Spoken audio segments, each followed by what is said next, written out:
Well, once again, a hearty thanks and welcome to all of our friends and those interested in this project on Taiwan and the Indo-Pacific region.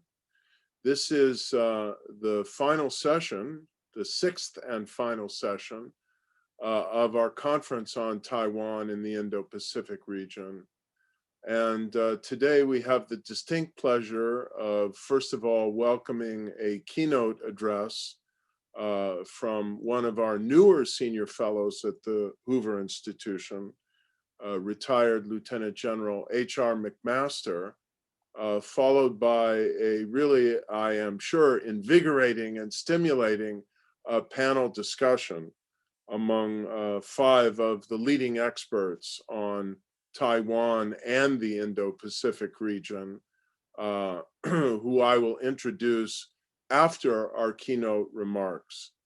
But first, it is my great honor and pleasure to give to you one of my favorite Hoover Institution colleagues, one of the leading thinkers and strategists of the period of great power rivalry and of new and distinct challenges to American national security that we have in the United States today, General H.R. McMaster. General McMaster is the Fuad and Michelle Ajami Senior Fellow at the Hoover Institution. I think you all know that he was the 26th U.S. National Security Advisor. He is I think a distinctive figure for his exemplary career, combining bravery on the battlefield with brilliance in strategic thinking. He is the author of a new book, which I highly recommend to all of you, that puts forward this analysis and strategic thinking on the national security challenges before us in the generation ahead. Many of which we're going to talk about today. That book is entitled Battlegrounds, The Fight to Defend the Free World. HR, thank you for joining us, and we now give the floor to you for your keynote remarks at this conference. Well, Larry, thank you so much. What a privilege it is to be with all of you and to be part of this important conference. And thank you for that kind introduction. I feel a little bit like a student who's giving a talk in front of my professors, because this panel you're about to hear from is a panel comprised of people from whom I have learned so much over the years, and I'm really looking forward to that conversation. I just want to take a moment to thank you and Glenn and the whole team at Hoover for standing up this China Global Sharp Power initiative as well. I mean, an initiative that has really taken off and done so much already, I think, to deepen our understanding of this crucial challenge to our security, our prosperity, and our influence in the world. So thank you for the opportunity to be with you at this important conference on Taiwan in the Indo-Pacific. It comes at a time when that we all might agree, I think, is also a dangerous time. Dangerous because the region and the world is experiencing the dual crises of the COVID-19 pandemic and a global recession associated with the pandemic. Dangerous because the Chinese Communist Party leadership, in the midst of these crises, believes that they are now in a position of relative advantage. Dangerous because the party seems intent to use that perceived position of advantage not only to extend and tighten its exclusive grip on power internally, but also to export its authoritarian mercantilist model more aggressively, as it employs a strategy of co-option, coercion, and concealment. Dangerous because the new tributary system that the party leaders envision aims to intimidate and create servile relationships that create exclusionary areas of primacy across the Indo-Pacific region and beyond. Dangerous because this strategy employs pernicious means of persuasion and sophisticated forms of economic aggression that threaten to reshape the international order. Dangerous because that new order would advance the Chinese Communist Party's ambition to dominate the data-driven global economy and achieve supremacy over global communications and logistics infrastructure. Dangerous because if the party succeeds, our world will be less free, less prosperous, and less safe. As this danger grew, many leaders across the Indo-Pacific and the world did little to confront it. Sadly, some even enabled it. Some even today continue to help the party conceal its aggression. The CCP co-opts elites in free and open societies with false promises of impending liberalization and the lure of vast profits.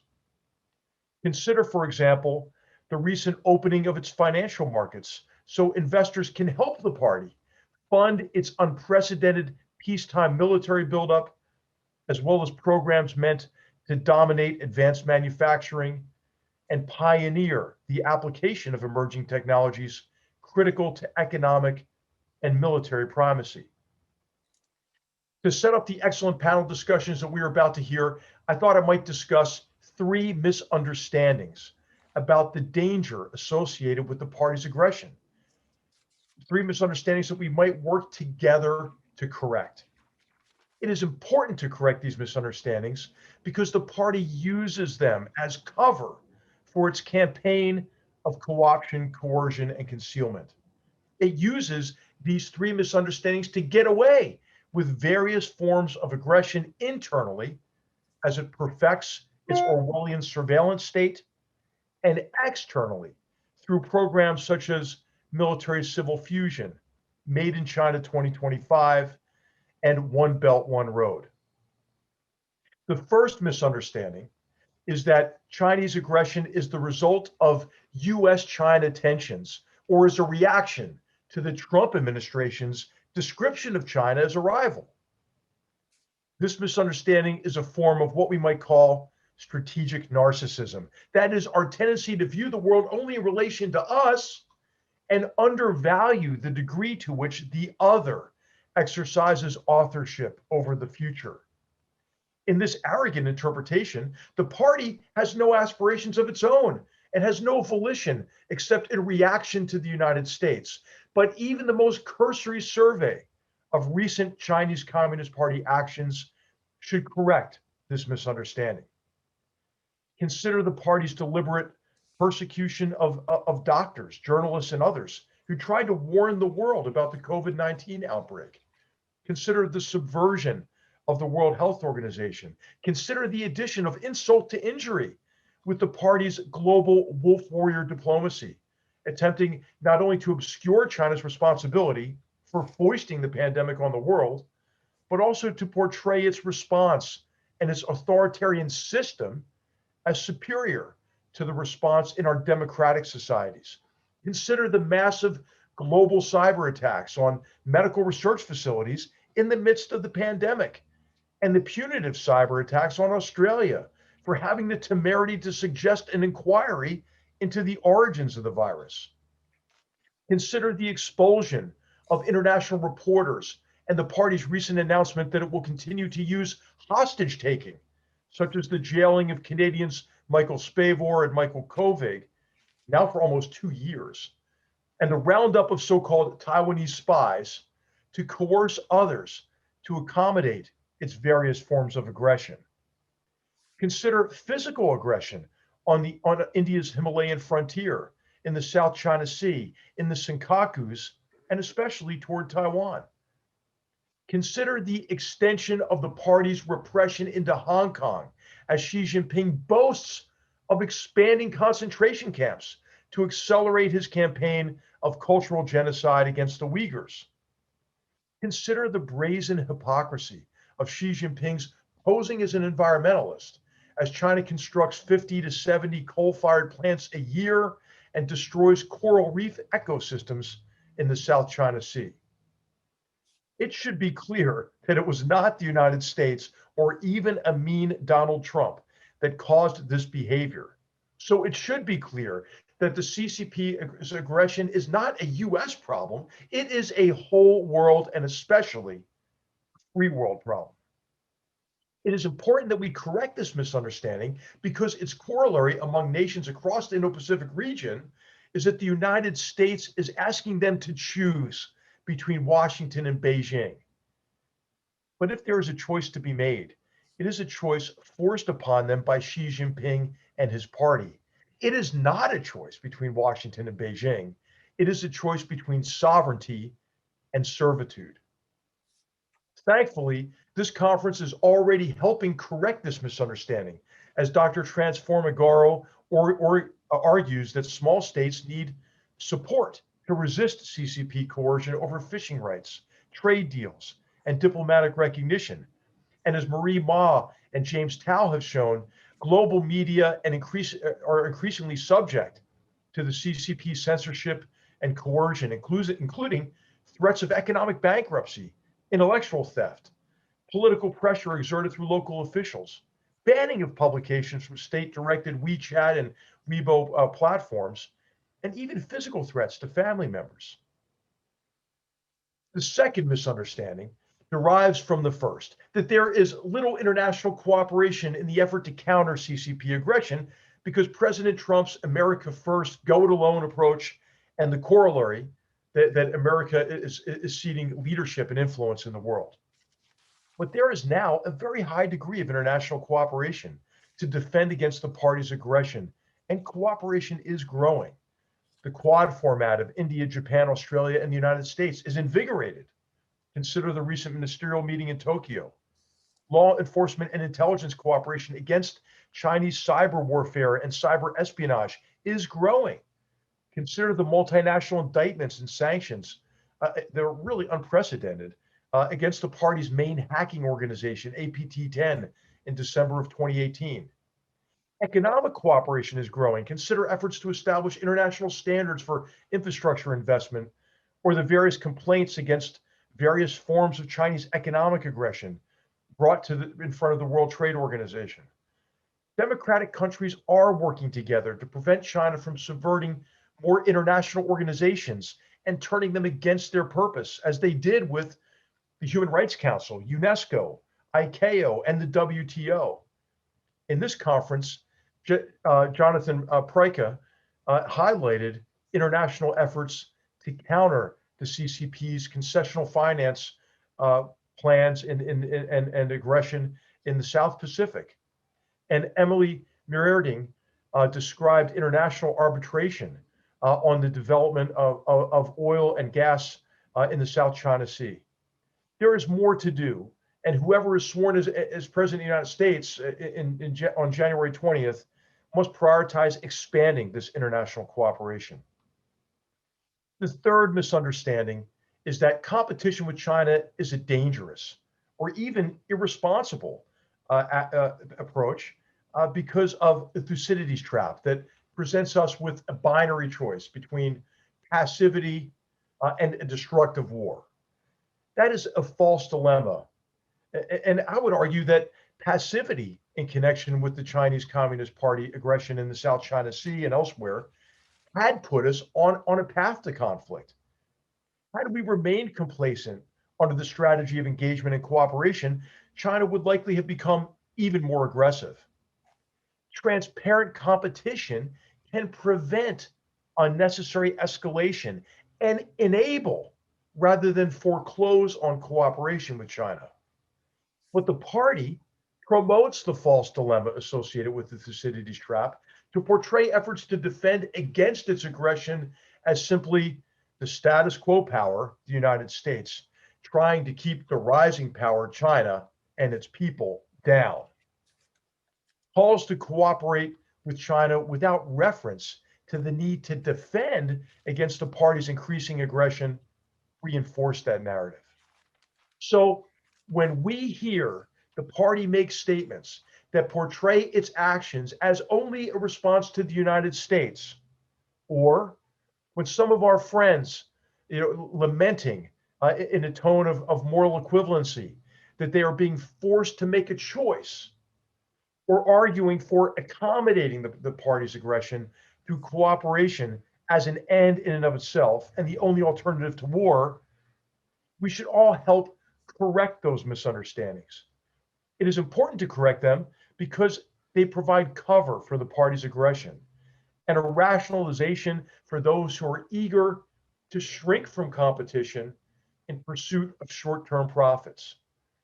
If we allow these misunderstandings to persist, we are aiding the Chinese Communist Party in achieving its vision for the Indo-Pacific region and beyond. And if the party succeeds, our world will be less free, less prosperous, and less safe.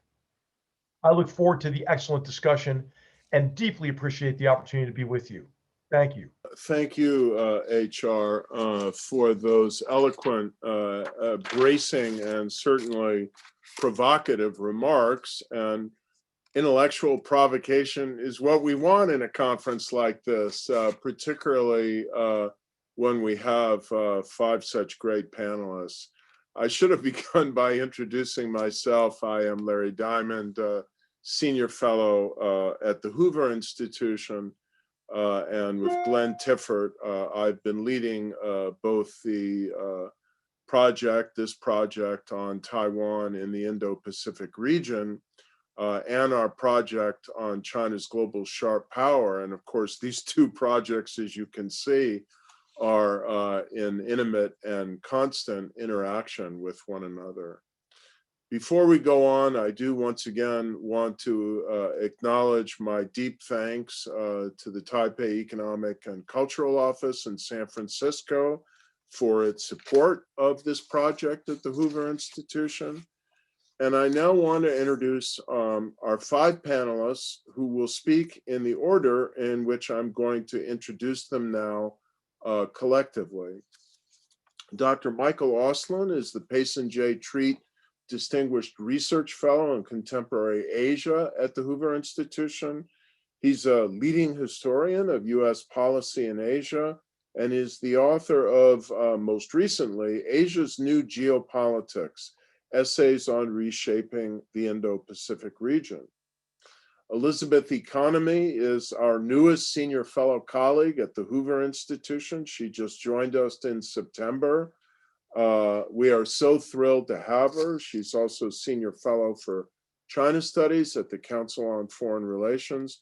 She is, of course, an expert on China's domestic and foreign policy and author of the recent seminal book, The Third Revolution, Xi Jinping and the New Chinese State. Retired Admiral James Ellis is an Annenberg Distinguished Visiting Fellow at Hoover. He led the United States Strategic Command and commanded, in particular, of possible relevance for this discussion, the USS Independence Carrier Battle Group during the 3rd Taiwan Strait crisis in 1996. He now leads an effort at Hoover to study and convene dialogue around future national security challenges. And he is the former president and CEO of the Institute of Nuclear Power Operations.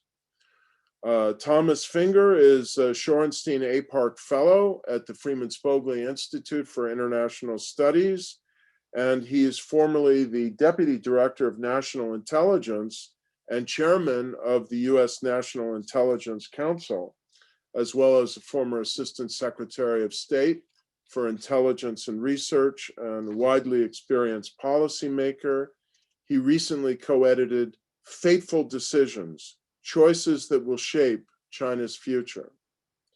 Finally, I welcome my colleague and co-editor of our recent study, China's Influence and American Interests, Orville Schell, the Arthur Ross Director of the Center on U.S.-China Relations at the Asia Society.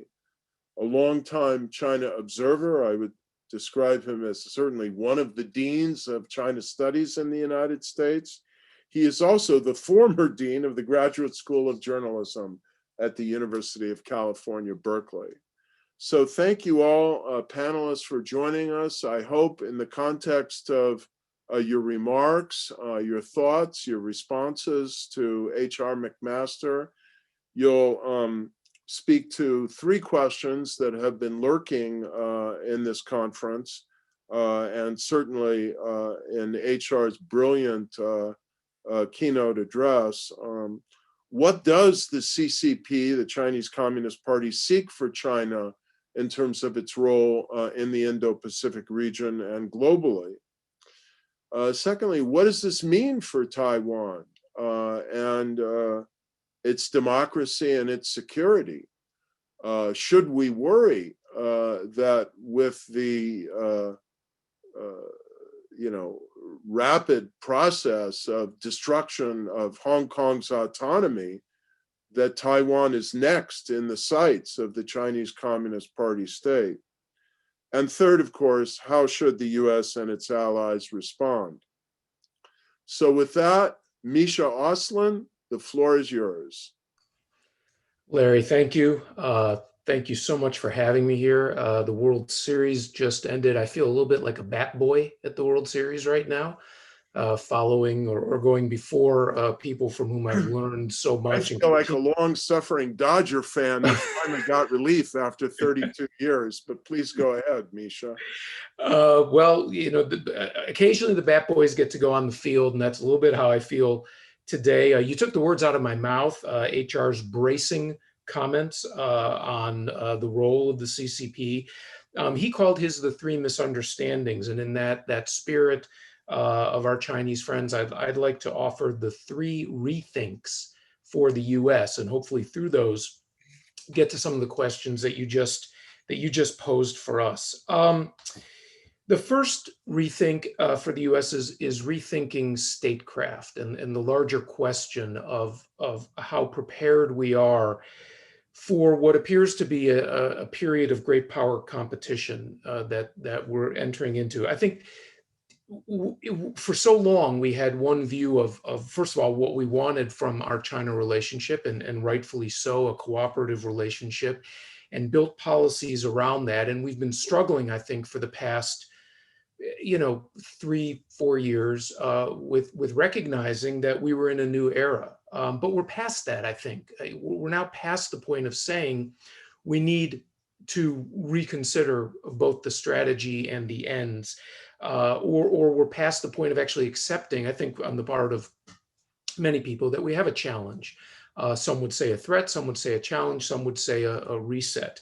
So now we're in the harder part of actually trying to figure out what to do. And that's where the 3 rethinks come from. So the first one, again, rethinking US statecraft.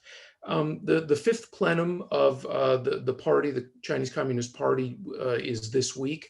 It's basically just concluded. They released a communique. And interestingly, instead of looking just over the next 5 years, which is what traditionally is done at the plenums, this one actually looked out to 2035, set goals for the party, for the government, for the country, 15 years out. Our friend Yan Shui-tong was quoted as saying, "This shows a new strategic seriousness on the part of China, a maturity and a confidence of being able to look out into the future, both domestically as well as regionally and internationally." And I would say that then the challenge is thrown to us.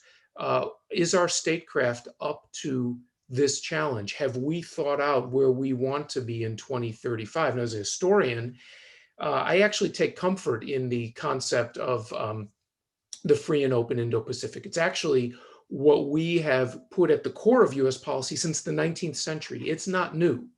And it's something that we have worked with, whether we've had national power to carry it out or not, whether it's the open door, whether it's our role with partners and allies or the like. But that, as an aspirational goal, is only part of the way. We need a much more consistent all of government US strategy. That's, I would say, is the first rethink. The second rethink is one that I think is a little bit harder for us to get our heads around, which is that we've assumed for a very long time that the engagement that we rightfully wanted with China would in turn give us some measure of influence. I don't mean in terms of telling China what to do, but that it would create entry points. It would create levers. It would create understandings where we could express our goals for this relationship more broadly, whether it was vis-a-vis Taiwan, vis-a-vis our allies or the like, and allow us to work with China. Well, it's interesting if you look at the dual circulation strategy that the party has been talking about recently and was again stressed at the plenum. What that is really, in essence, a partial decoupling strategy. We're used to thinking that it's only the United States that wants to decouple from China, but in essence, the dual circulation strategy calls for a level of decoupling China from an uncertain international economic and indeed security environment so that it can protect its own interests in the views of the party. Now, if it is successful in the dual circulation strategy, and I'm interpreting a little bit as to what I see them trying to do, then the rethink we have is, do we have the ability to influence the choices of the government and the party as much as we thought? Meaning, if there is a partial decoupling, does that mean there are less points of contact between our two governments, our two societies, our two economies, so that we are going on different tracks? And we are therefore able, less successfully perhaps, to signal the preferred policy goals that we have vis-a-vis Taiwan, first and foremost in terms of this conference, vis-a-vis freedom of navigation, freedom of aerial overflight, freedom of internet access, and the like. So the second rethink is, do we really have the type of influence and access inside China going forward, 5 years, 10 years, and 15 years, as we thought we would have? And that leads me to the third rethink for US strategy, which gets very much to the title of this session, security and stability. Are we at the point of having to rethink our security posture? This, I think, is where in particular Admiral Ellis will have a great deal to say, as will Tom Fingar, having worked on this for so many decades. We're in a new era where our capacity, not our capabilities, but our capacity to affect the desired security ends that we want are more in question than ever before. They're in question because of our continuing worldwide commitments, but they're in question because we face a challenger or a near-peer competitor, as is sometimes phrased in DC, that can do things that we haven't had to try to respond to or counter or protect ourselves from for a very long time. So is our capacity up to the standard that we need? And secondly, then, roles and missions in this new rethink. Particularly when we think about Taiwan. Of course, we just announced a new arms sales package, but we must think about whether the commitments we have made are those that we can carry out, whether they need to be changed and tailored in a new era. HR talked about APT, talked about cyber threats. Where are we in responding to those? So I would offer those as the three rethinks for the US in order to remain credible to our friends and allies, to Taiwan, to Japan, to the others in the region. Thank you. Thank you so much, Misha. You've given us a lot to chew on. And we now turn the floor over to Elizabeth Economy. Thanks so much, Larry. It is terrific to be here as part of this last panel of what's been a truly outstanding conference and set of discussions over the past few weeks. I'd like to speak briefly to 3 points, and actually they're the 3 points that you asked us to speak to. So first, what is the nature of the challenge that China poses in the Asia-Pacific region and beyond? Second, what is the role of Taiwan in this context? And third, what are the steps that the United States, Taiwan, and others might take to ensure Taiwan's continued well-being and political and economic autonomy? So first, what is the nature of the China challenge? I think the heart of Xi Jinping's ambitions, really his great rejuvenation of the Chinese nation and the Chinese dream, reflects 3 objectives. The first objective is the unification of China. And without that, there is no great rejuvenation of the Chinese nation. And unification means, in the first instance, just the periphery of mainland China. So Xinjiang, Tibet, and Inner Mongolia. Beyond that, it means the core interests, Hong Kong, Taiwan, and the South China Sea. The second objective is that China, not the United States, is the predominant power in the Asia-Pacific. Xi Jinping has stated very clearly that it is for Asians to manage their regional and security affairs. Chinese-led institutions and arrangements in Asia, such as the Shanghai Cooperation Organization, the Asian Infrastructure Investment Bank, and the Regional Comprehensive Economic Partnership reinforce the idea of PRC leadership throughout the region. And the third objective is to create an international system in which norms, values, and standards more closely reflect PRC policy preferences. As Xi Jinping has said, he wants China to lead in the reform of the global governance system. And we see this first through China's Belt and Road Initiative, which was initially designed to connect poor interior regions of China to external markets in the rest of Asia, Europe, the Middle East, and Africa through hard infrastructure, such as ports, railroads, and highways. It then morphed and evolved into a digital Silk Road that includes fiber optic cables and e-commerce and satellite systems, and now a digital currency. There's a political component to the Belt and Road Initiative, where China's training officials in other countries on how to control the internet, how to do real-time censorship, how to manage civil society and the media. And there's a security element. China no longer identifies its security as bounded by the Asia-Pacific. It has a global vision that's rooted in its position as a global trading and investment power with human and financial capital everywhere in the world. We've seen China establish its first logistics base in Djibouti, and I think there are certainly more bases to come.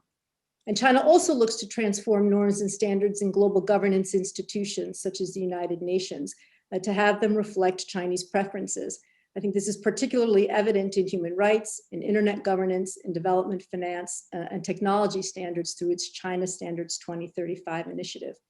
So when we look at China today, we can see that it's transforming the geostrategic and geoeconomic landscape at three different levels. First, in its own backyard, in the sovereignty realm. Second, on the ground, by spreading its influence through the Belt and Road Initiative. And third, in international institutions and global governance. So how does Taiwan fit into these ambitions? It is, of course, central to Xi's ambition to realize Beijing's sovereignty claims and unify the country, and therefore central to the entire narrative of the great rejuvenation of the Chinese nation.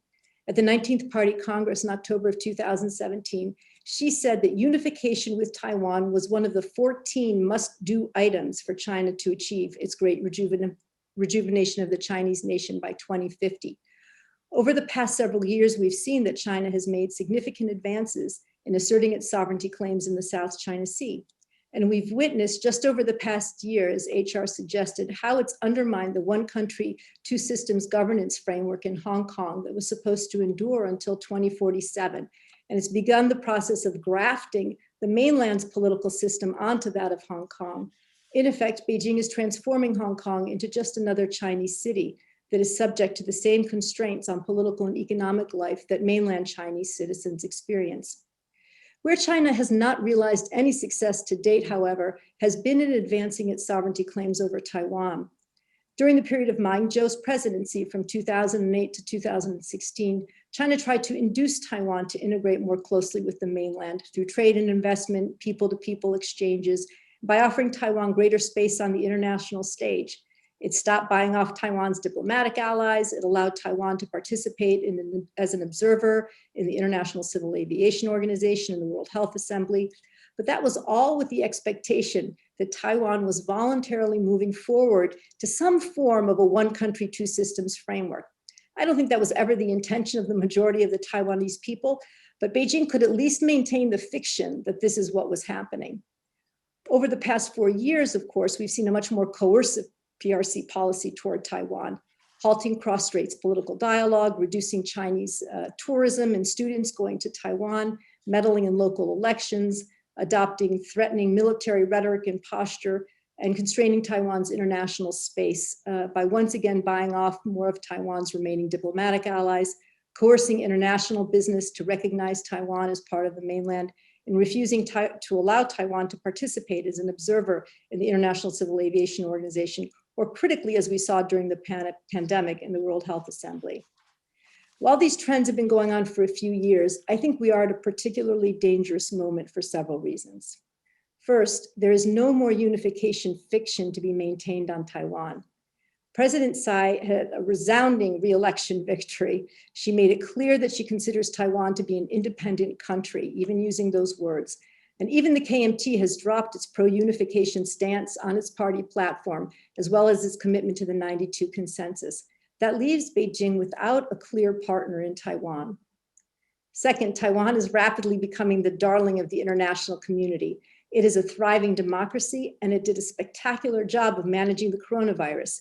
Both of these facts directly threaten PRC triumphalism around its own response to COVID-19 and the argument that its model is somehow best suited to addressing these types of challenges.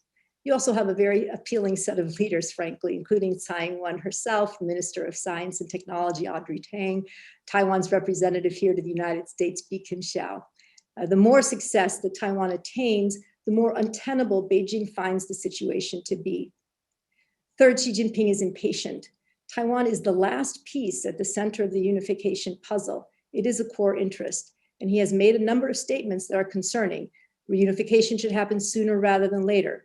We can't put this off for future generations to manage. And he has made clear that the use of force is a possibility.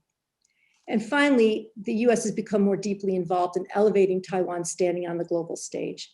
I recognize that this is in support of Taiwan and is an effort to provide it greater protection, but I also think we are in danger of raising the risk of provoking Beijing into action. So let me just finish up with a few words on what I think the US should consider in terms of moving forward. First, I think the United States should reaffirm the basic diplomatic framework of US-China relations, reiterate the US commitment to the three communiques, but also, of course, to the Taiwan Relations Act, calm the waters by reassuring China that the fundamentals of the bilateral relationship have not changed. Second, multilateralize the Taiwan issue. This is a good moment to engage other actors in Asia and in Europe in support of Taiwan.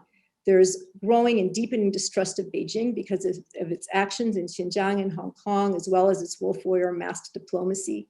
Europe is becoming more interested in Asian security issues.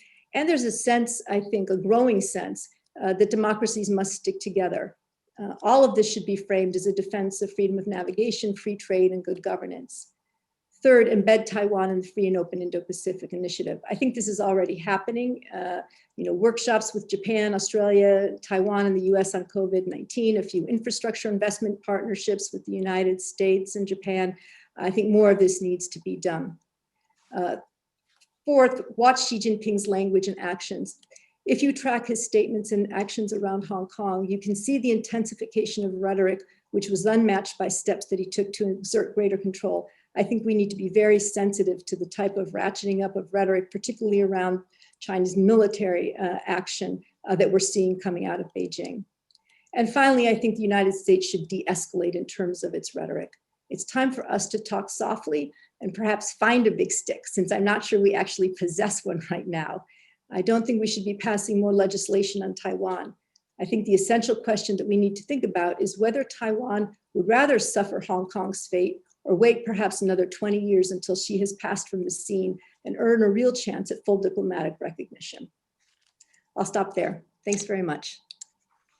Well, you've really put a lot on the table. I knew this was going to be a great session, and it's already exceeding my expectations, and it's going to do so even more in the next several minutes. So, Admiral Ellis, the military challenge has already been invoked. You've seen it up close. We look forward to your remarks. Thanks, Larry, and thanks again for allowing me to be a part of this. I am going to address your three questions, but through that lens that Nisha talked about of the big stick element of national security, and I think that's appropriate. What we're all looking for is an ability to encourage appropriate adherence to norms of behavior and deterrence in the final analysis of inappropriate actions or rash actions on the part of all players in the region. But we need to understand that deterrence is at its heart at least a two-party process, and we can't be guilty of mirror imaging and assuming that we know what others are thinking, and nor can we, in the final analysis, confuse the probability of an outcome with the consequences of an outcome. And so, as Elizabeth noted, in recent years, particularly last year, Xi Jinping declared unification of China and Taiwan to be an inevitable requirement for the historical rejuvenation of the Chinese nation. The PLA, and even in recent months, has stepped up pressure on Taiwan, sending warplanes across the median line that long served as an unofficial maritime boundary, now publicly denying that the line even exists or has any significance at least. And then finally holding large naval drills off several parts of Taiwan's coast. And we have come to appreciate, or some have, that of all the potential friction points with China in the national security domain, many defense strategists identify a conflict over Taiwan as the key scenario, with all others being lesser included offensives, pun intended. They believe that the defense establishment should focus on preparing the military, our military, the Western military, for a Taiwan scenario with our allies, of course, in the region, above all others. And the United States needs to be able to effectively defend Taiwan because it's important to frustrating China's strategy to achieve the hegemony in the region, and adapting the U.S. military to be able to defend Taiwan will be hard, but it is necessary and will also allow the United States to defend other allies as required in Asia against Chinese encroachment. This week, or at least 2 weeks ago, The Economist published an article titled "Defending Taiwan is Growing Costlier and Deadlier." And in my remarks in your first panel, I noted that the oft-quoted 2015 RAND Corporation study notes that Chinese military capabilities have improved dramatically relative to those of the United States over the nearly 2.5 decades since the so-called Third Taiwan Straits crisis, to which responded 2 U.S. carrier battle groups. As you mentioned, I commanded the initially responding carrier group, an element of the 7th Fleet, aboard the appropriately named USS Independence. Nevertheless, the PLA entered the 1990s so far behind the U.S. military in so many areas that Chinese modernization had few immediate consequences and, quite frankly, didn't excite much interest or alarm. It was not until the mid-2000s that the cumulative weight of PLA modernization began to coalesce into a significant challenge to U.S. regional primacy. I simply could not operate 2 carrier battle groups today where I was able to do so with impunity 24 years ago. Even just a decade ago, China had 4 times as many warships as Taiwan. Today, it has 6 times as many. It has 6 times the number of warplanes and 8 times as many tanks. China's defense budget, merely double Taiwan's at the end of the 1990s, is now 25 times greater. In a war game conducted earlier this year, the Center for a New American Security assumed that Taiwan would fight tenaciously and that America would have access to weapons still under development. Even under those rosier circumstances, the island survives, at least after 10 notional days of combat, but only at a huge cost. The seas around Taiwan would look like no man's land at the Somme, notes Christopher Doherty of CNAS. Fear of such losses might deter an American president from entering the fray, but incurring them might stiffen American resolve. America and its partners can use this dynamic to their advantage, says Bridge Colby, a former Pentagon official. If American troops were to disperse in allied countries like Japan and draw on allied support to repel a Chinese attack, China would have to choose between striking a wide range of targets beyond Taiwan and outraging American and Asian public opinion, or sacrificing military advantage. But, to be honest, many American intelligence officials, and I defer to Tom Fingar on this, do not currently think that China is about to unleash that firepower.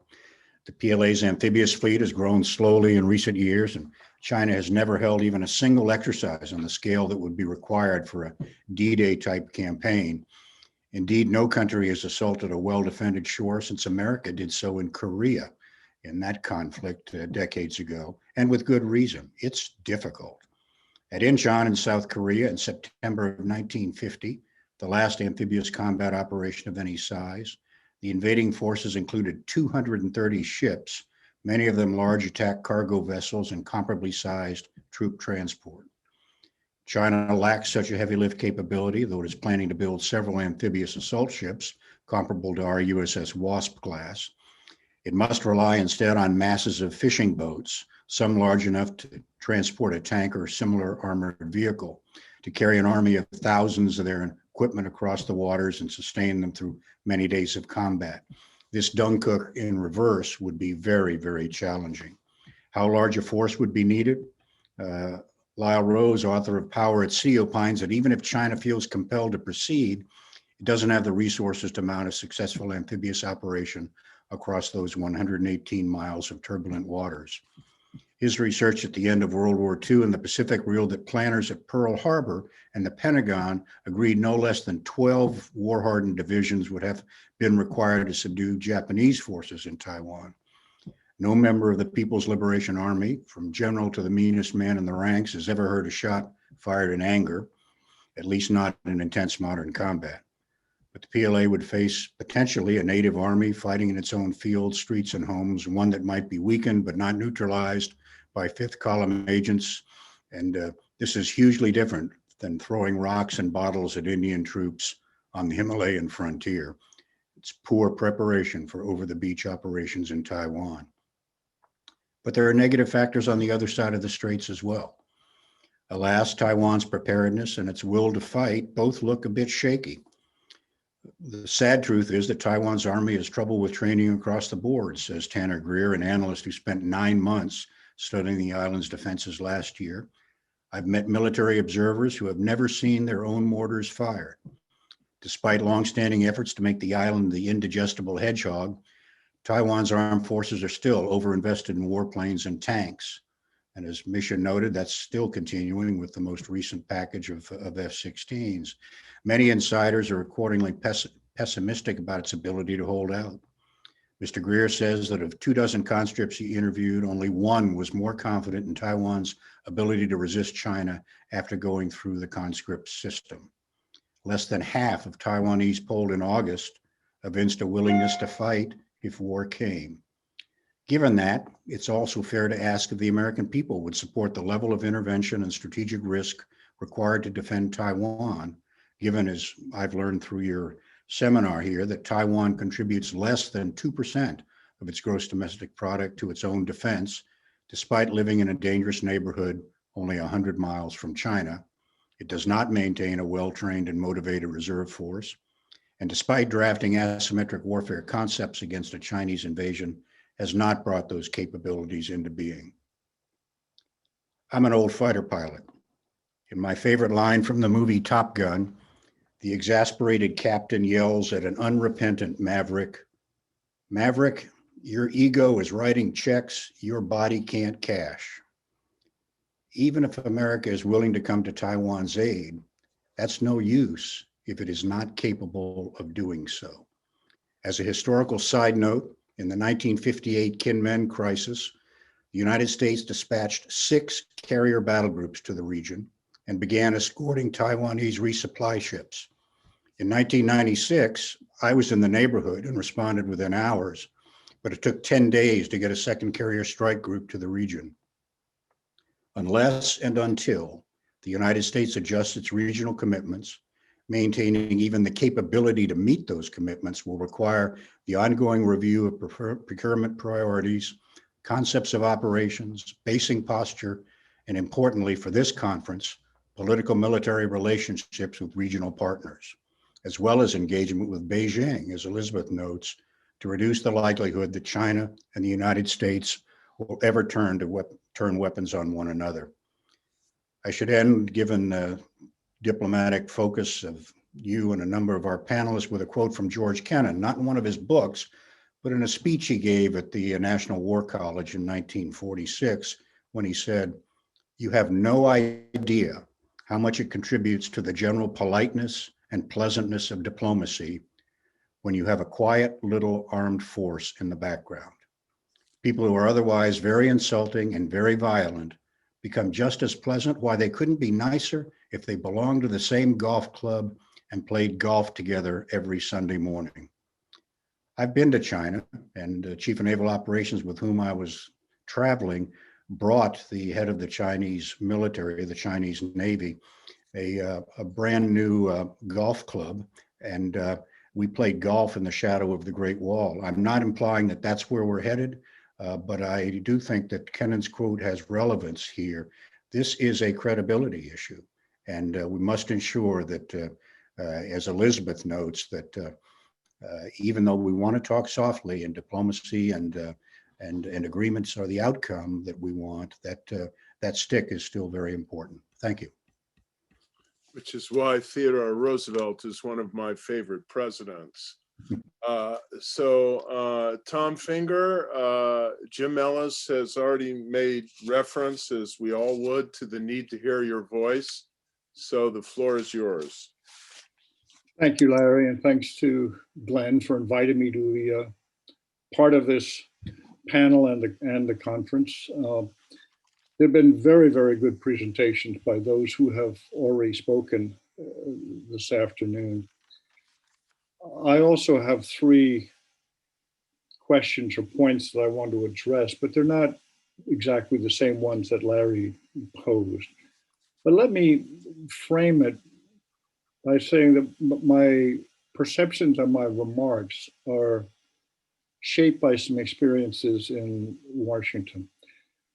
One is, in 23 years there, I'm afraid I became quite jaded about political statements by politicians in the United States and in other countries, and take them with a large grain of salt. And I'm not predisposed to equate bold pronouncements with actual achievements, that translating plans into reality is difficult.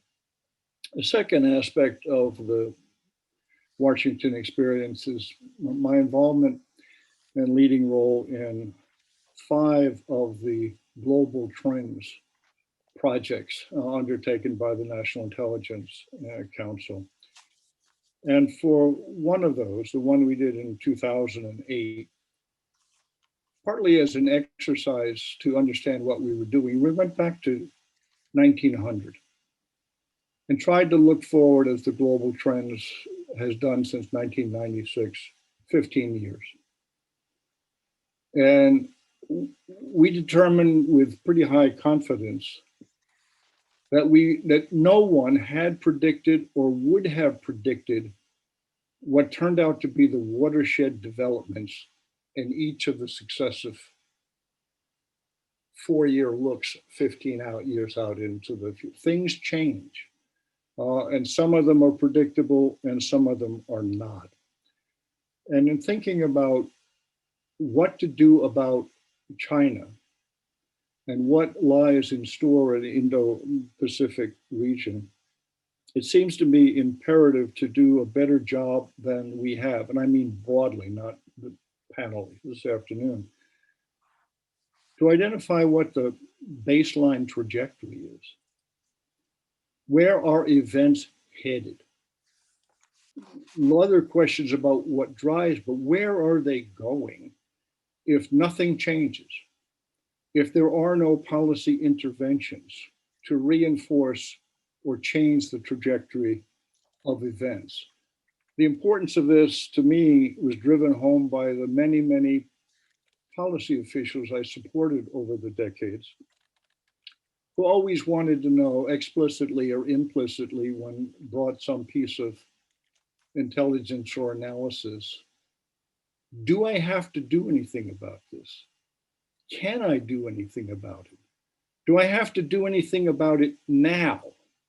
What are the chances that I'll make things worse instead of making them better?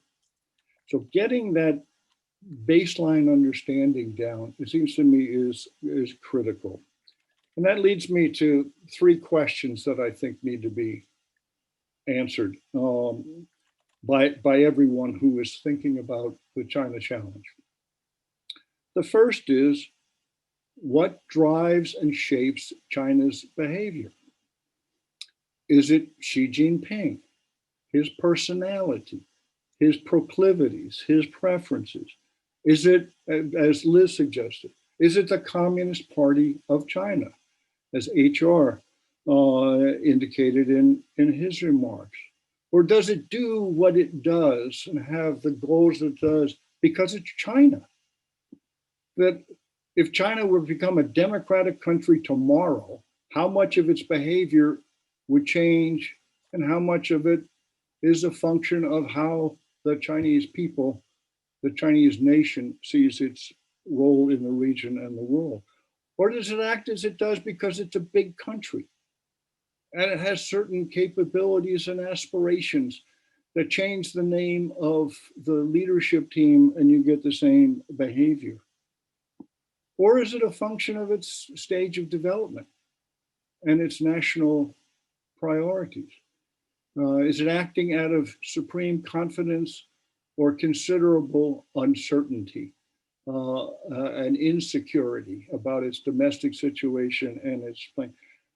I don't have definitive answers, and it's in the time allotted, I'm not going to try to speculate on these, but I think they have to be faced and addressed specifically if we are to devise an appropriate understanding and appropriate response to shape events in ways that presumably will lead to a different outcome than that of the baseline scenario, because most of the baseline scenarios that are sketched out lead to endpoints that are not particularly conducive to American interests.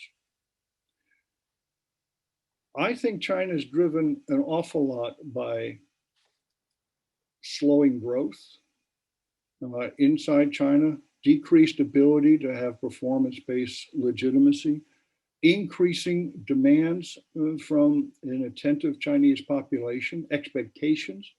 70% of the population knows nothing except continued high growth and success. Meeting demands for healthcare, elder care, education, moving up the technology ladder, support for the military, it's already deployed, Belt and Road, is going to compete for resources that are not growing and not going to grow at anywhere near the rate of miracle growth. And there'll be competition. And it'll be political judgments about how much to move from one area to another. The second broad question is, will China or the party or Xi or whoever the driving actor is, will they succeed?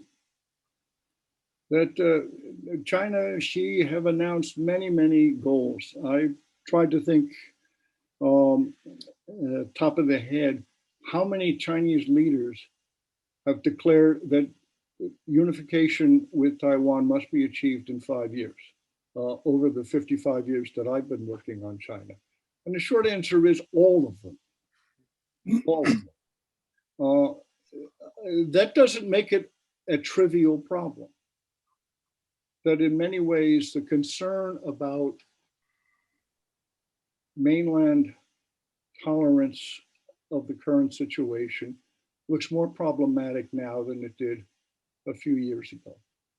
That after 4 decades of steadily decreasing risk of getting into the kind of a conflict in the Straits that Admiral Ellis referred to, the trajectory seems to have changed. It's getting more risky. But there are lots of other dimensions to this. That civil military fusion, made in China 2025, these are marvelous aspirational proclamations. Can they succeed? If we think that made in China 2025 can succeed, why don't we have an industrial policy? If we think they're better at doing things than we are, maybe we should be borrowing some things. Or do some of the contradictions in the system, the injunctions for people to be entrepreneurial, think out of the box, follow the next sentence, but don't color outside the lines, that the restrictions, the decoupling from the world that Misha referred to, most of this is from the Chinese side because they fear contamination by liberal foreign ideas. They put too many constraints on their people. The idea that China, unlike any other society, is going to be able to have innovative monopolies. Well, maybe. but that seems improbable to me. They'll succeed at some things and fail at others. One of the things that's clearest to me as somebody who looks at international relations is that China's relations with, give or take, every single country in the world have deteriorated over the last 5 to 7 years. Over the period of Belt and Road, over the period of Xi Jinping ascendancy, that the goals are there. In some cases, minor accomplishments or specific achievements are there.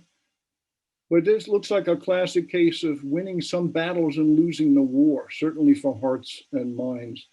China has not become an ideal aspirational goal for anybody. And it's become more worrisome to everybody. Finally, what should we do? What's the proper response once we think we have a reasonably clear understanding of what drives China, what it's attempting to do, the prospects for success in specific policy realms, as well as in aggregate, which things will succeed and which will fail if we do nothing, which successes would be advantageous to us and we should take actions to support them, which ones would be detrimental to our interests broadly defined and require some type of countermeasures unilaterally or more of them multilaterally. The world is ripe for collective action in lots of arenas, and managing the challenges that exist independent of China and are exacerbated because of China are ones where finding partners should be pretty easy. Devising a strategy to work with partners is a much more difficult one. Let me close by saying what I think this panel is underscoring, and when Orville adds to it, will underscore even more, is that we're looking at a country in flux, a country with a lot of moving parts, in a world that is very much in flux, in transition with moving parts. Extrapolating from today into 5 years into the future, which is a pretty short time for doing military planning, a very long time for doing political. I simply close with the reminder that 5 years ago, I would hazard to guess that nobody on the panel and nobody on this webinar would have predicted the US behavior that we have seen over the last 5 years. Let me stop there. Great. Thank you so much, Tom. And finally, on this round, we welcome our friend, my dear friend and co-editor, Orville Schell.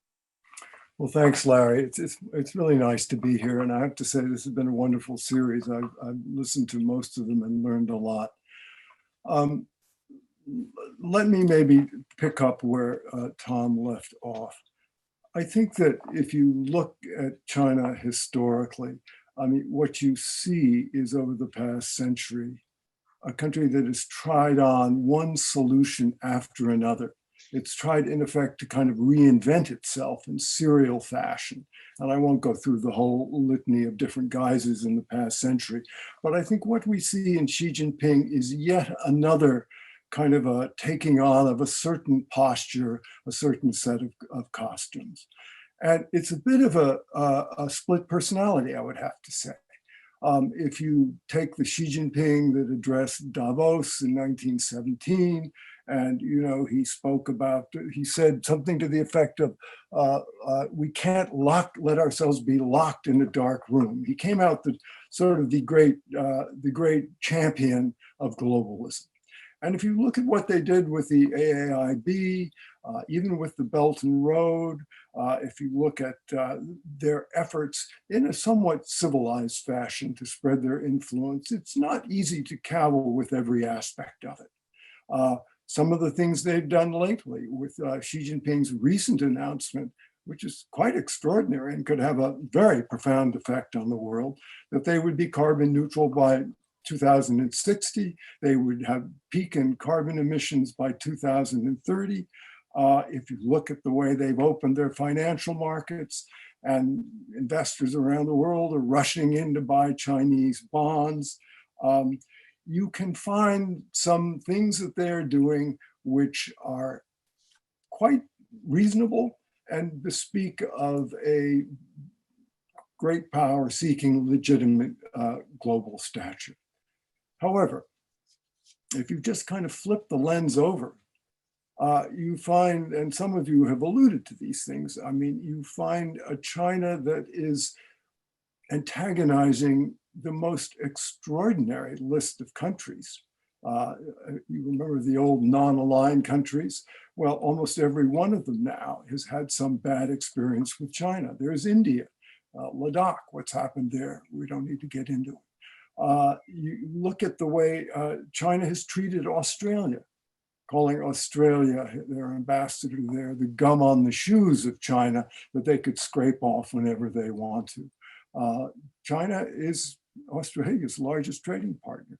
You look at what's happened in Hong Kong, the South China Sea, and we'll get to Taiwan.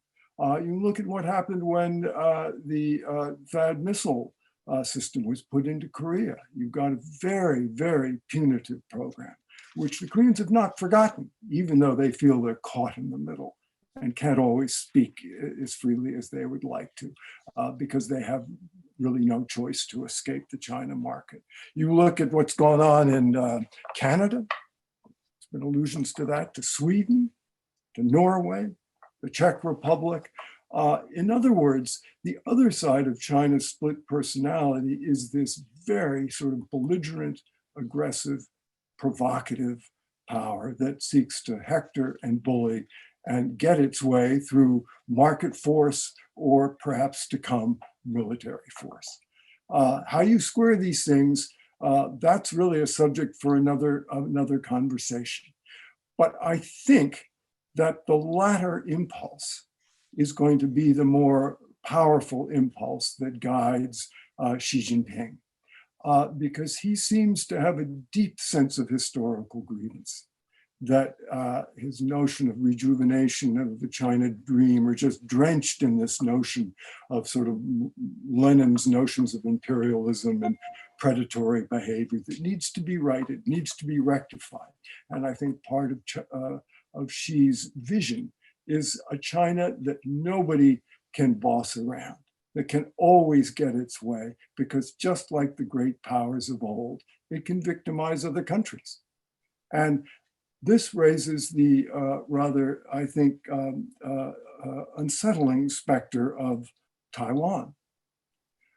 Now, this idea of the Chinese motherland, which is really a replication of sort of the Qing dynasty imperium. Remember, the Ming dynasty had no Tibet, it had no Xinjiang, had no Mongolia, had no Manchuria, didn't even have a Taiwan attached to it. So this is a kind of a latter day notion of China at its grandest. And this is what I think Xi Jinping wants to replicate. And here is where I think the question of system and values is extremely important, because we have a clash of just such principles in the Taiwan Straits and between China and the United States. Even though we don't always live up to our principles as well as we'd like to, still, that is a contradiction. That is an animating force that I think you cannot ignore. It's not a trade war alone. It's not a military competition alone. It really gets down to the heart of the matter of values. And here, I think, is why the Taiwan issue is not only fraught, because it is the next task on the great rejuvenation and the reunification of the Chinese motherland, but because we had two Chinese societies, one embracing democracy, one embracing authoritarianism. So what should we do about that? This is really, I think, where we should end this long series of wonderful gatherings. My own view is that we do need to rediscuss strategic ambiguity, but we have to be very, very careful that in doing it, we don't come up with some overzealous solution that leads to precisely the outcome that we're trying to avoid, namely provoking China into some sort of action. I think the best antidote to that really unwelcome ending is collective action. And here, I think China has really left the pieces lying on the floor, ready for some august form of leadership, and I hope it's American, to help the world pick up. Because, as I said, it has alienated almost everybody with its wolf warrior diplomacy. Now, that doesn't mean it doesn't have economic clout, military clout, and other cards that it can play and will play and has played very successfully. But it means that right now there is something of a moment.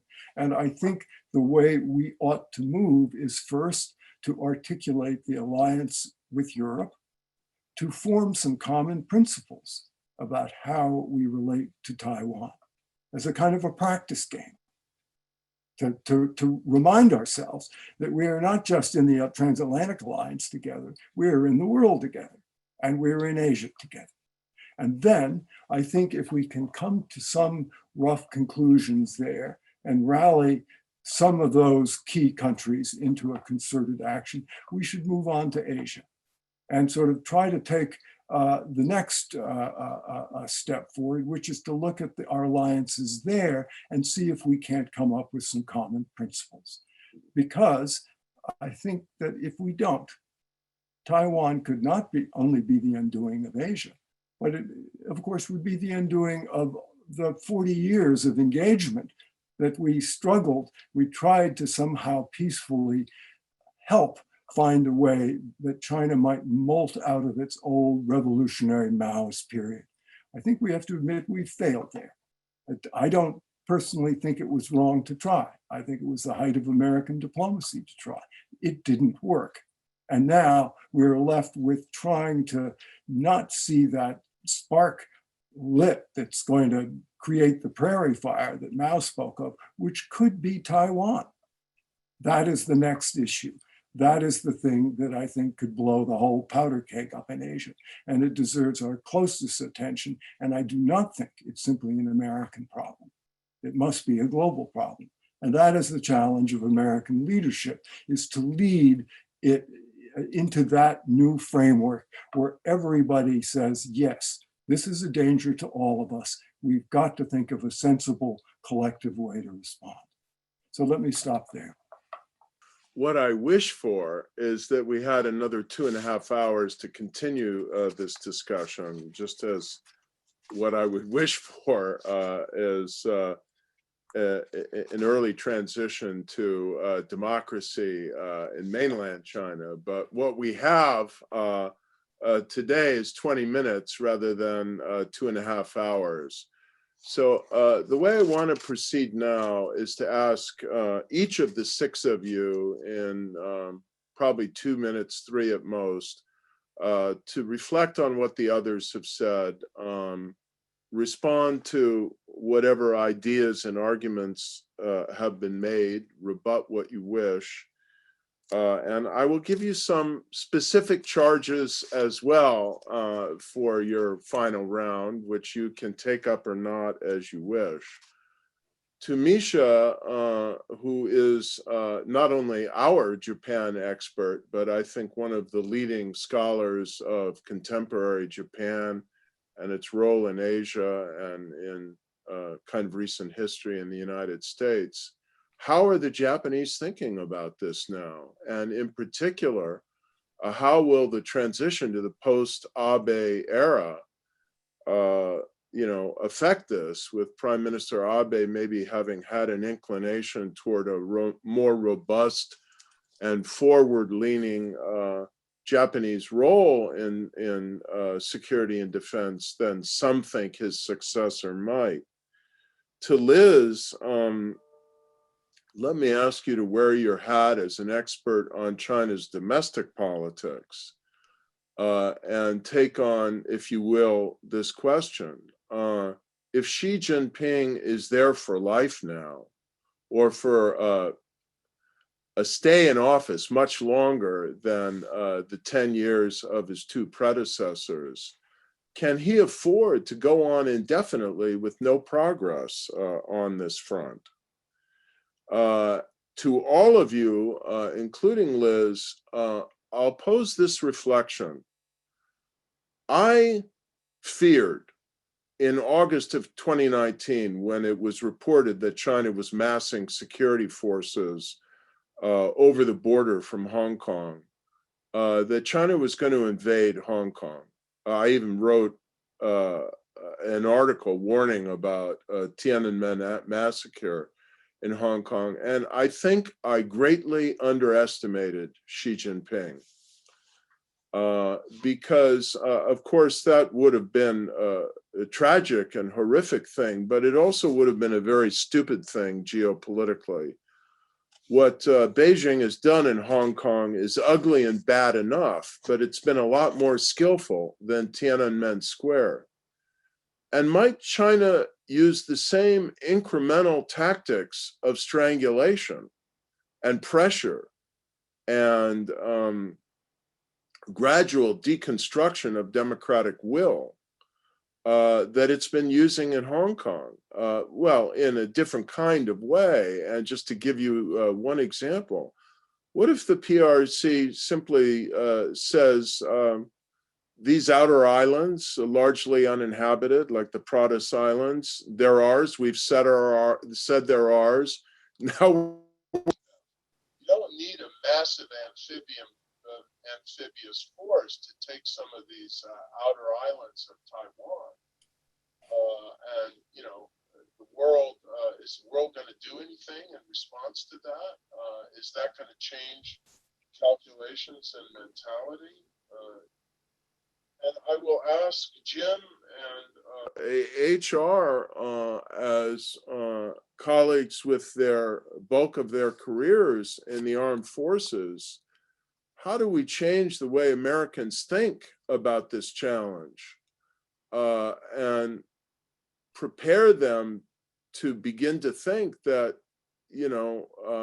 if we don't pose a credible threat of military response and a national readiness to respond against outright military aggression, we'll see a repeat of what happened in Europe in the 1930s.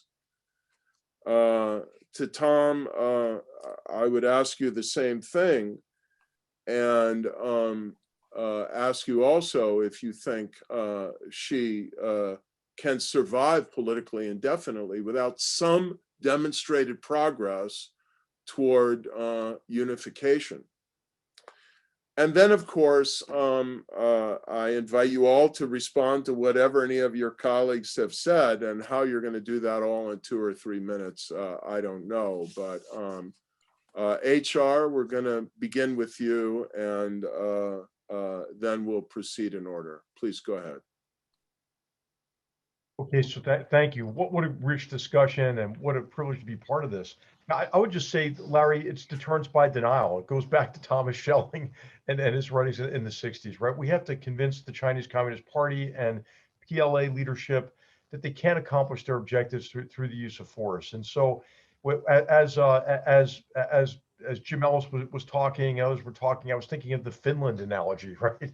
And how important it is for Taiwan to build up its defenses and to make it clear, that China can accomplish its objectives through the use of force, but then also for us to take that approach broadly throughout the region through what you're seeing already, which is increased cooperation among like-minded countries who are concerned about China's efforts to create these servile relationships and to create these exclusionary areas of primacy. But I would just also just comment quickly, Larry, your comments about being really surprised by how effective China was at extinguishing or repressing at least freedom in Hong Kong by not taking a direct approach.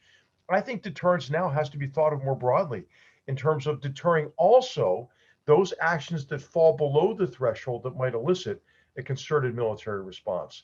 And that is really what others have been talking about on the panel as well. Really the important competence of integrating all elements of national power and efforts of like-minded partners, and that those elements of power include obviously diplomacy and information and law enforcement actions, as we talked about cyber actions in connection with sustained campaigns of cyber espionage. But I'll turn it over to Admiral Ellis. But I think that this is exactly the discussion we need to have, is a discussion around, as we have on the panel, how to deter, how to make it clear with that combination of will and capabilities, not just the U.S., right, but like-minded countries and Taiwan in particular, with the armed forces, its armed forces, and the reforms and the modernization effort that is ongoing there. But Jim, any further comments? No, I certainly agree with that, and I'm not preordaining outcomes here, but I think to get a bit more specific about what HR is talking about, deterrence comes in many forms, and when we talk about it, we tend to think the catechism of the nuclear age, where you couldn't open an issue of foreign affairs without getting somebody's assessment whether some element of strategy or policy was stabilizing or destabilizing. I think we have to think about that differently now. And there are things that we can do at the tactical level that can have very strategic consequences in terms of deterrence and denial. And HR knows them well. We've seen it play out in other wars and other conflicts where low-end, low-tech capabilities can make the probabilities of a successful amphibious assault very different. So we're not talking about something that would unfold over 30 to 40 years. First off, it's not responsive to need. We can't wait for the vaunted now 345 ship Navy, which is decades away.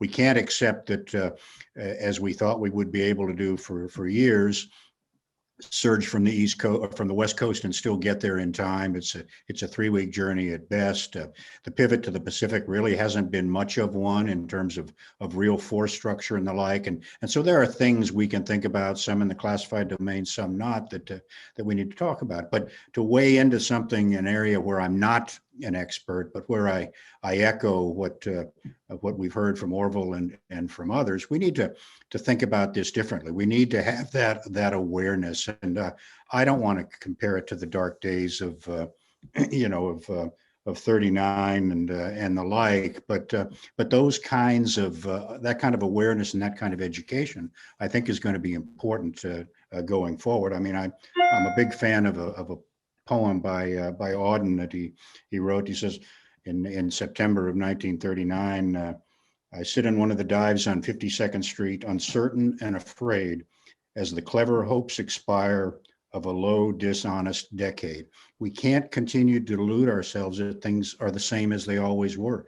Things have changed, as Tom reminded us. They've changed within China. They're still changing within China. They've changed here. I mean, you want to look at change, look in the mirror in the United States over the last 4 to 5 years, and how we think about this dynamic. And it's the engineer in me, and I apologize, but take a systems approach to dealing with all of these elements rather than look at them in isolation. I think we might be able to define a way forward that can accomplish the goals I think we all share. Thank you. Thank you, Jim. Misha, so much has been made of the importance of our allies in the region. None of those allies is more powerful and more important than Japan. So give us your thoughts about that and anything else. Yeah, thanks, Larry. Very briefly in 2 minutes, what did very much leap out to me was Liz's call to multilateralize the Taiwan issue and Orville's similar call for collective action. But being a far less subtle thinker than Orville, I was thinking we should start with Asia as opposed to Europe. And doing that, we would start with Japan. And just my approach probably coming from the Japan side of things, which leads into your question about how the Japanese are thinking about this. There's so much to say, but I would just mention two things. First, Taiwan is a near existential issue, I think, in Japanese eyes, meaning if Taiwan is successfully absorbed or Finlandized or neutralized anywhere along the spectrum, I think Tokyo feels that its strategic maneuver dramatically shrinks in the region, in part from what you could see as an extension of the second island chain out past Japan into the Western Pacific, so that the country would actually feel separated from its traditional access into the Pacific, that the US being so far away would not be able to protect it, that it too could be encircled. So it really looks very carefully at this, and that's why I think you see a lot of actions that are between Tokyo and Taipei that we should be encouraging.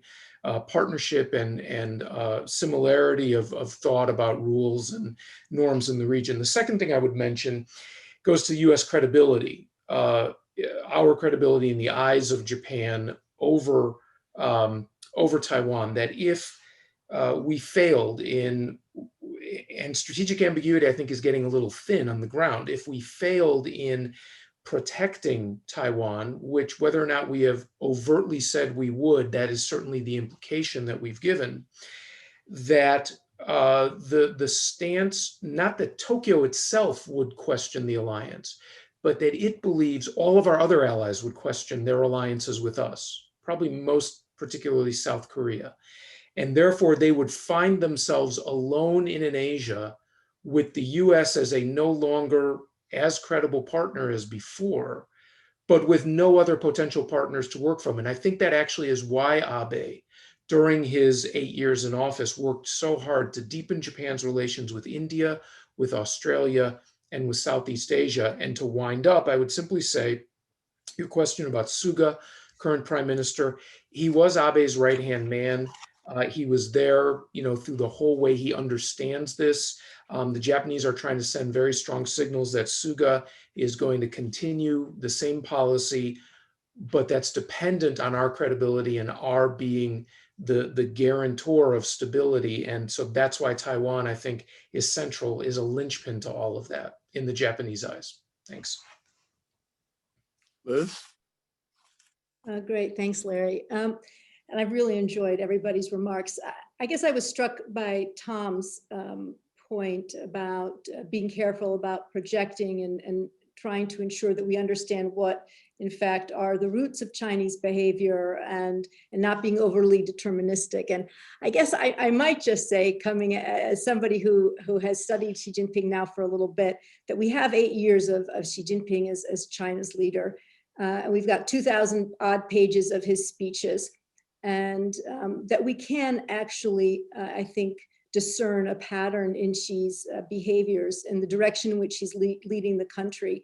It has to do with his consolidation of power and his reassertion of the role of the Communist Party and, his, and I can't remember who mentioned this, but his determination to keep outside influences from coming in, and his much more ambitious and expansive foreign policy. He really is a person who, if you read his speeches, he does what he says he's going to do. It might take him a little bit of time. He might do 1 step forward and 2 steps back, but I actually believe we can have a fairly good understanding of the direction in which he wants to move this country.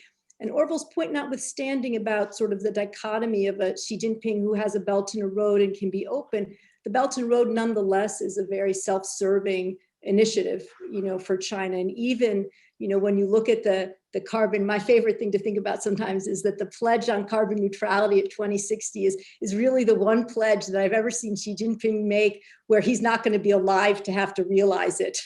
So in any case, I think it is important, and I hope that it does drive China in the right direction.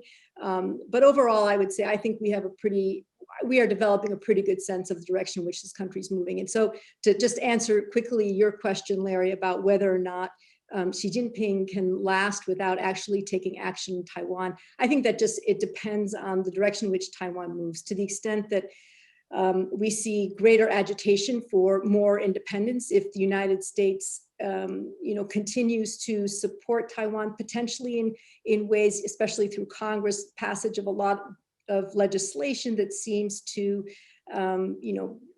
elevate Taiwan in many directions in which Beijing would find threatening, then I would expect that Beijing will take action. Again, Xi Jinping has said this is a core priority of his, and it's different, I think, Tom, from the way that that previous leaders have talked about Taiwan. And so I would anticipate that there is not much maneuvering space for Taiwan right now. What gives Taiwan more maneuvering space is to tamp down the rhetoric, to reaffirm the relationship, to be quiet, to do what China does so well, which is, or used to do so well, which was hide the brightness, cherish obscurity, and then change the facts on the ground. It's not to say that we shouldn't do a lot of what we've been doing, but we don't need to make a big production about it. So I'll stop there. Liz, the president of your Council on Foreign Relations has called for lifting strategic ambiguity, which is a striking statement from someone as sober and pragmatic as Richard Haass.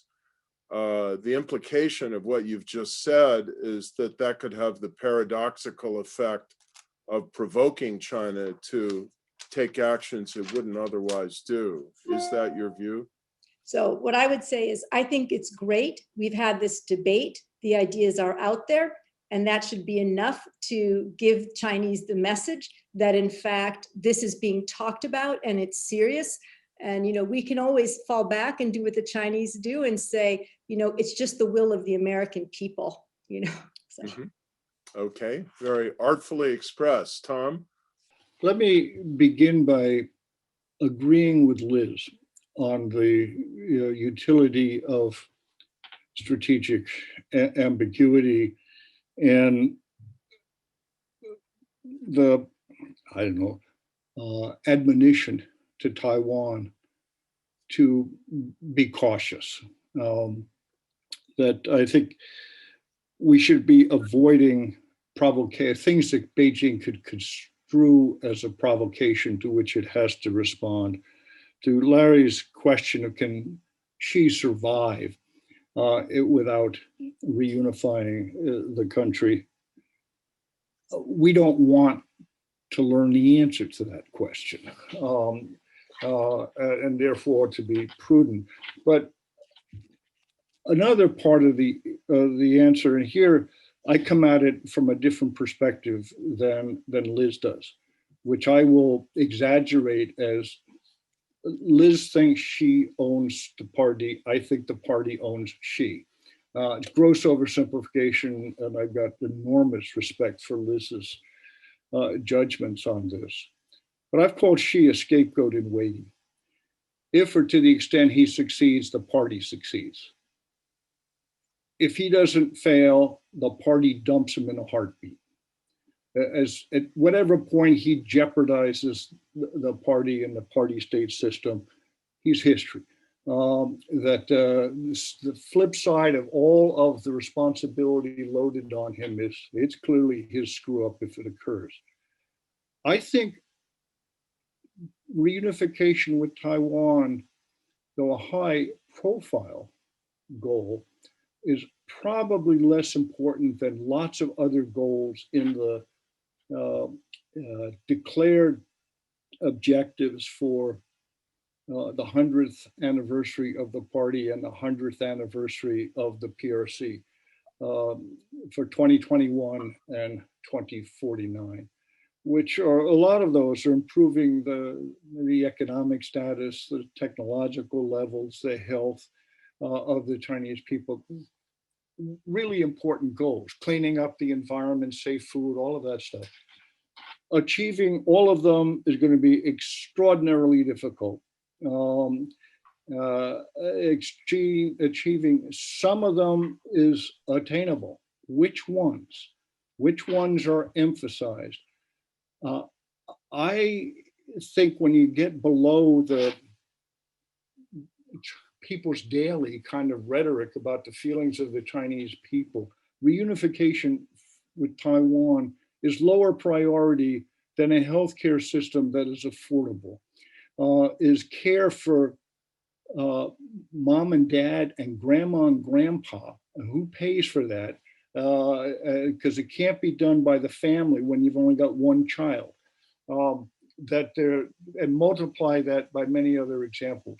So how the system allocates priorities, how it allocates effort and resources, the criteria it uses for success or backing off, how it is perceived by the people of China, which matters. That domestic instability, I think, is the greatest fear of the party and of Xi. So the question becomes, if Fingar's analysis is sort of right, and the party state runs into trouble because it's produced insufficient benefits over whatever the time period is to meet the demands and expectations of the Chinese people. Is the response divert attention by a conflict with Taiwan, or moving in a way that, as Jim indicated, is not going to be easy, right? That's embarking on a high risk, high profile undertaking. Or is it going to be respond to the failure by retreating towards something more like the Deng notion of reform and opening, begin to make more changes, and recognize that China's future lies through participation with and within the rules-based order? Great, thank you, Tom. Orville, before I give HR the last word, I'll let you wrap up here. And in addition to whatever else you were going to say, if you had an opportunity to speak to the American people as one and tell them why you think we should care about Taiwan, I wonder how you'd put it. Okay, well, thanks, Larry. If Jim Ellis can quote Auden, perhaps I can move from the sacred to the profane and quote Buffalo Springfield. I'm not sure we're in a Cold War or what we're in, but you may remember the lines, "There's something happening here. What it is ain't exactly clear. There's a man with a gun over there telling me I got to beware." Okay. And I think we should stand up to this. I think we need deterrence. I think we need to arch our backs. But I want to also counsel you all that there's another side to being a leader, and that is to always keep the door open for diplomacy. And I do not think we have adequate institutional frameworks at this point to talk to Xi. And I think that should be the highest order. So there can be no mistakes. So the off-ramps are clear. There can always be an exit. And I think that is the other side of that should never for a moment be overlooked, or we risk, as I say, ending up exactly where we're trying to avoid. HR, do you have any closing words? Yeah, my only comment would be what a great panel, and I would just say I know that there have been some warnings about speaking softly. I think, Liz, you would prefer that I would at times as well, but I do think that what we do want it to do, and I had the opportunity to talk about this with Taiwanese friends about a month and a half ago. We do need to amplify Taiwan's voice. We need to amplify Taiwan's voice in international fora. We need to amplify Taiwan's voice as an example of a successful democracy, to undercut this narrative that the Chinese people really, by culture or culturally predisposed toward not wanting a say in how they're governed. And so I think that while we want to avoid any kind of jingoistic rhetoric that could be seen as provocative, we also don't want to shy away from either pointing out the Chinese Communist Party's aggression, or shy away from amplifying the voice of the Taiwanese people. And I know that those who commented about rhetoric and so forth weren't implying that, but I just thought I'd take the advantage of the opportunity to qualify to qualify the previous conversation just slightly. But what a privilege, Larry. Thanks for the opportunity to be with you. Great. Well, thank you, HR, and thank all 5 of you for your tremendous contributions today and throughout this conference. I'll take up my own challenge and say I think there's great wisdom in what each of you have said, even though I may not agree exactly and fully with everything that each of you have said, which would be impossible since you disagree with one another. I would like to add that I think beyond all of the strategic imperatives, beyond the obvious fact that Taiwan is now really not only one of the most liberal, effective, successful, and in many ways for people who have been there, inspirational democracies in Asia, and one of the most successful so-called third wave democracies. It is a democracy where people exercise freedom and the right of self-determination. And if it were the case that in authoritarian power, and of course, the world's most powerful authoritarian power, in my view, I know that not everyone will agree, a neo-totalitarian power were to end that democracy and impose its will by force, I think it would be a world historical development on a par with what happened in Europe and at a minimum in Czechoslovakia in the 1930s. And that is why personally, I think, to round out my own thinking, it's an existential issue, not only for US national security, but frankly, for the future of freedom in the world. With that, I want to offer my vote of thanks not only to all of you, but to my colleagues who have produced this remarkable 6-part conference, my co-leader of this project, Glenn Tiffert, to Janet Smith, Brittany Volker, and Amy Alonso, our wonderful staff at the Hoover Institution, to all of the panelists and chairs of the previous sessions, to once again the Taipei Economic and Cultural Office. I want to note that with the mounting work level of our China Global Sharp Power Project, Glenn Tiffert will now be stepping back as program manager of this project on Taiwan and the Indo-Pacific region to focus his leadership more fully on the China part of this. And we will welcome back to the project management role the exceptional scholar of Taiwan who had that responsibility when this project was at the Freeman Spogli Institute, Karis Templeman. So Karis, I welcome you and thank you for taking on this responsibility again.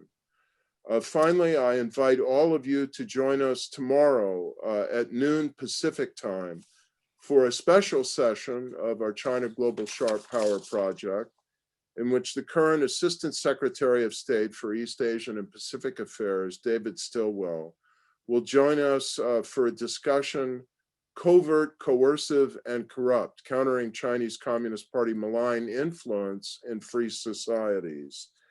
And in that session, he will be joined in discussion by Tom Fingar's colleague at the Shorenstein A. Park Center, Oriana Schuyler Mastro, and by our own thank you again for taking it on, Orville Schell.